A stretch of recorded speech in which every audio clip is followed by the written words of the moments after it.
This is the case of Gavin Rook. August 17, 2019. Pine Hollow, Oregon. A town that prides itself on calm streets, friendly neighbors, and a near-zero violent crime rate. That all changed in 1 week. At 6:43 a.m., a 911 call came in from a jogger who discovered a car, still running, abandoned at the edge of Cedarbrook Park. Inside was a woman's purse, keys in the ignition, driver's side door ajar. The registered owner, Marissa Glen, 34, local art teacher, beloved in the community, missing. Surveillance footage from a nearby convenience store shows Marissa at 5:18 a.m., alone, buying bottled water, calm. No one follows her out. But what the cameras didn't catch was who met her at the park. The investigation moved fast. Detectives found drag marks in the soil, roughly 50 yards from the car. A trail led into the woods. At the end of it, her phone. Smashed. No blood. No body. 3 days later, police arrested a suspect. Gavin Rook, 39, previously convicted of stalking, recently released on parole. He had no direct connection to Marissa, but GPS data from his ankle monitor placed him within 200 feet of the scene. Twice that morning. Once at 4:51, then again at 6:09. He was brought in, questioned, silent, then smiling. What he did say chilled investigators. Quote, "I just wanted to see her up close. That's all."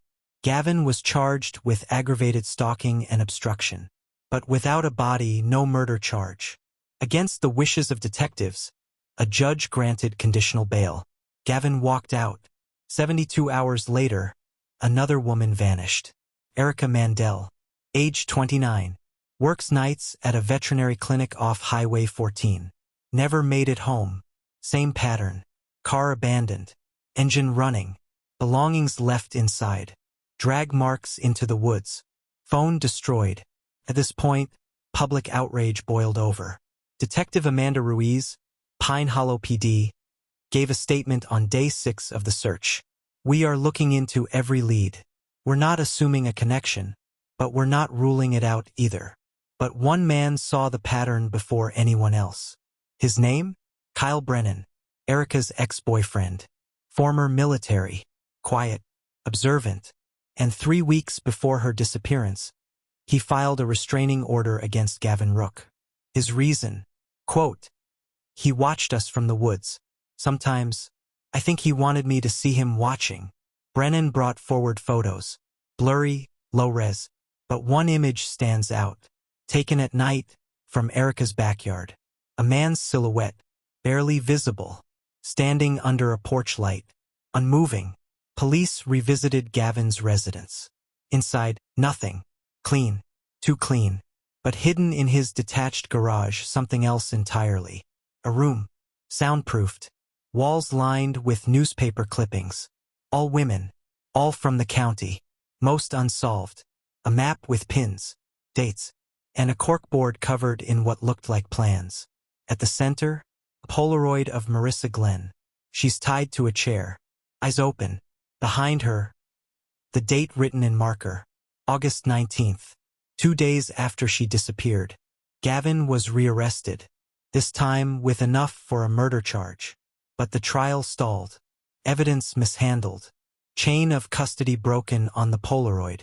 Defense filed a motion. Suppression granted. Shockwaves hit the community. And then somehow Gavin posted bail. Again. 1 week later, Kyle Brennan disappeared. His truck was found at the edge of Devil's Bridge Canyon. Empty. Inside the glove compartment, a photo. Gavin. Smiling. Holding a note. One sentence. "You saw me." Searches began at sunrise. Nothing. Until 3 weeks later. A trail cam, for miles from the nearest road, caught something. A man, matching Gavin's height, dragging what looked like a tarp. Timestamp? 1 day after Kyle went missing. But here's where things get stranger. The footage was sent anonymously. The sender? Untraceable. Email subject line? "Don't let him do it again." To this day, Gavin Rook remains missing. So does Kyle Brennan. And in a file still marked active, Marissa Glen and Erica Mandel's statuses remain the same. Missing. Presumed dead. In a leaked audio clip never released to the public, Gavin was recorded whispering to himself during intake. Quote, "They always look back. That's the moment. When they look back." One investigator described the case as a nightmare with no center. But what if there's one more victim? One no one has noticed yet? Because last week, a woman in Pine Hollow reported a man standing outside her window. She says he didn't move, didn't blink, just smiled. And on her doorstep, Polaroid, stamped with today's date, and scrawled in red ink, "One left." Who sent it? Is Gavin still watching? Or has someone else taken his place? They should have never let him out. By the time authorities realized Gavin Rook wasn't just another stalker, but something much worse, it was already too late. We left off with a Polaroid left on a doorstep. A new woman, a new target, a single phrase written in red ink. One left. The woman's name was Lauren Keel, 26, school counselor. No criminal history, no personal connection to Gavin Rook. But after the image was found, her entire building was searched. Floor by floor, room by room. No sign of forced entry, no cameras triggered. But on the third night after receiving the photo, Lauren vanished. Her bed untouched. Front door locked from the inside. No signs of a struggle. Only one thing left behind. A hand-drawn map slipped beneath her pillow. Marked in charcoal, almost childlike, with one location circled over and over again. Red Cedar Quarry. Abandoned since 1987. A mining accident had sealed off half the underground passages. Locals said it was unsafe. But police had no choice. The search began just before dawn. 3 hours in, K9 units picked up a trace. Near the mouth of Shaft 9, officers found a makeshift barricade. Recently disturbed. Fresh footprints. 2 sets. They followed them inside. What they found was a room, cut into the stone, reinforced with steel panels. Candles burned down to their base. Writing covered every inch of the walls. But none of it was coherent. Not at first. Then they saw it. The same phrase, over and over again. She turned around. They always turn around. Taped to one wall, 4 Polaroids. Marissa, Erica, Kyle, and now, Lauren, all facing the camera, all seemingly alive, all with eyes wide open. But something was off about the 4th. Lauren's mouth was blurred. Not digitally. The film itself warped, as if exposed to heat. And behind her, a shadow. Not Gavin. Not anyone identifiable. Just a shape. Authorities scoured the cave. No bodies. No sign of Gavin. But a trail of footprints leading deeper into the mine just stopped, as if the person had vanished. That same day, the FBI reclassified the case. A federal task force was formed. They found new files in Gavin's storage unit, hidden under false floorboards. Dozens of notes, rambling, unhinged. But in one envelope, a name appeared. Detective Amanda Ruiz. And inside the envelope, a photo. Taken from across the street. Ruiz walking into her apartment. Timestamp? For days ago. She was never publicly connected to the investigation. So how did he know? Ruiz was placed under protective watch. But she didn't stay quiet. She released a statement. Quote, "He isn't acting alone. He never was. The media didn't run it. The Bureau denied it." But in the weeks that followed, 3 more reports surfaced. All women, all claiming to have seen Gavin, watching from across the street, reflected in windows, appearing and disappearing, never speaking. But here's where the twist comes in. In November, a man came forward, claiming to be Gavin's former cellmate. He told federal agents something no one expected. Gavin wasn't looking for victims. He was reenacting something. From a journal. One that had gone missing from evidence after a 2006 cold case in Maryland. A case with eerie parallels. Women vanished. Bodies never recovered. Polaroids mailed to family members. And in the journal, the same handwriting found on Gavin's walls. If this is true, it means Gavin wasn't the origin. He was a copy. Which brings us back to Kyle Brennan. still missing, still presumed dead. But in February of the following year, his credit card was used 3 states away to rent a room at a roadside motel in Utah. Cameras caught a man entering. Not Kyle, not Gavin, but someone else, wearing a black hood, carrying a small box. When motel staff entered the room the next morning, it was empty, but left on the pillow one final photograph. Lauren, eyes closed this time, a single tear, and in the background, a mirror, cracked, with someone or something just visible through the fracture. Analysis couldn't clarify the image. Too distorted, too broken, but facial recognition flagged a match. Not Gavin, not Kyle, not anyone in the system, but the algorithm still assigned it a name. The Observer. And what's more disturbing, that same face has appeared on 3 other recovered Polaroids. One from 1992, one from 1978, and one, undated, found in the archives of an abandoned psychiatric facility in upstate New York.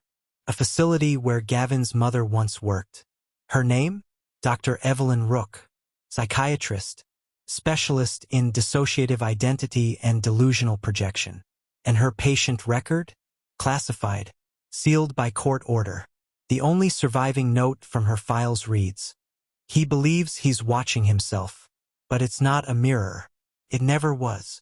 As of now, the FBI has reopened all related cold cases. A task force is investigating whether these disappearances form a larger pattern, one that may stretch back decades. And as for Gavin Rook, still missing. No digital footprint. No sightings in 6 months. But 2 weeks ago, a police department in Montana received a package. Unmarked. Inside, 1 VHS tape, 1 envelope, and a note. I finally saw it. I understand now. The tape, still being analyzed. The envelope, empty, but scrawled on the back in red ink. You never let me finish. It's been 73 hours since the VHS tape was handed over to the Bureau. No public statement, no press conference, just silence. And then this morning leaked footage, 6 minutes long, uploaded anonymously. The video starts with static, low hum, then the image stabilizes.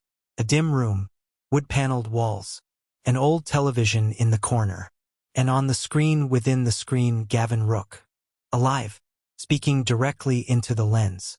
But his face is different. Eyes sunken, movements delayed, like he's fighting his own body. He says just 5 words. I don't know what's real. Then he leans forward. Behind him, in a reflection, possibly glass, another figure. Motionless. Not Gavin. Someone else. Faceless. Silent. Then the screen cuts to black. White text appears. Loop_footage_67 MP4. The same naming convention as Claire Bennett's corrupted video file. The same echo of a pattern the Bureau still refuses to acknowledge. The task force went silent after that. But behind closed doors, something's moving. Sources confirm 3 former agents have been pulled back from retirement. All tied to the Red Cedar Quarry investigation. All under non-disclosure. So what's the connection? It starts with a single item. Recovered from that motel in Utah. A black box. Sealed. No latch. No hinges. Only a symbol etched into the top. A perfect circle split vertically. Inside, cassette. Standard Type 2. No label. But when audio engineers ran the signal, they found something buried deep in the spectrum. A reversed voice. Slowed down to near imperceptibility. When corrected, it plays back just one phrase.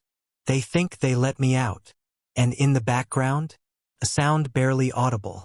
Metal scraping, like nails, or claws, against glass. 3 days later, a witness came forward in Phoenix. Her name, Nadia Hall, security guard at the East Valley Hospital Archives Department. She says a man approached her at 2:14 a.m. Well-dressed, polite, asked for directions. But when she looked up, she says she froze. His mouth didn't move, but she heard him speak. Inside her head, he asked one thing. Do you see me now? She blacked out. Woke up 3 hours later. A symbol burned into her palm. The same one from the box. Doctors say it was likely self-inflicted. A delusion. Stress-induced. But Nadia insists she never touched anything. And here's where it all shifts. This week, the Bureau confirmed a new list of missing persons. All women. All between the ages of 25 and 35. Each one last seen on camera, walking past reflective surfaces. Mirrors. Storefronts. Glass doors. And in every clip, slowed frame by frame, the same anomaly appears. The moment they pass the reflection, it freezes. But only the reflection. The body continues walking. The mirror self stays behind. Still. Watching. Some frames, blurred. Others crystal clear. But in one, perfect match. Lauren Keel. Still alive. Still moving. But from the inside. As if trapped behind the glass. Now, a team of forensic analysts is reviewing over 30,000 hours of traffic cam, ATM, and body cam footage across 6 states, looking for what they're calling reflection anomalies. But privately, sources say they've stopped calling it Gavin's case. They're calling it the continuum pattern. And that brings us back to the beginning, to Kyle Brennan, the missing survivor, still unaccounted for, until now, because last night, a gas station attendant in Wyoming called in a tip, said a man walked in, shaking, dirty, blood on his hands, paid cash for water and gauze, said his name was Kyle, and then he asked one thing, "Is the mirror clean?" When the clerk asked what he meant, the man just shook his head. "If it is, don't look into it. Not at night." He left in a hurry, abandoned the water on the counter. And when police reviewed the security tape, he wasn't there. Only the items moving. Only the door opening. And in the mirror behind the counter, the figure, frozen, watching the attendant. Not Kyle. Someone else. Someone the system flagged with a new label. Unknown entity, file tag. Observer. And what's more, that mirror, cracked. Just hours later, a local woman was reported missing. Her name? Amanda Ruiz, the same detective who issued the warning months ago. Gone. No sign of struggle. Only a sticky note on her bathroom mirror. 7 words. "You looked. I saw. Now I come." And this time there is no Gavin Rook. No fingerprints. No bail. Just a system built to track things that exist. Trying to understand something that doesn't play by those rules anymore. So what do we do? Where does this end? Or maybe the better question, has it already begun? And the final twist? The Bureau just locked down its own surveillance archives. Every mirror on the premises? Removed. Every agent working the case? Issued body cams with disabled preview screens. Because if you see it, it sees you. And if you see it at the right moment, you're next. Stay with us. Because part 2 is coming. And it's closer than you think.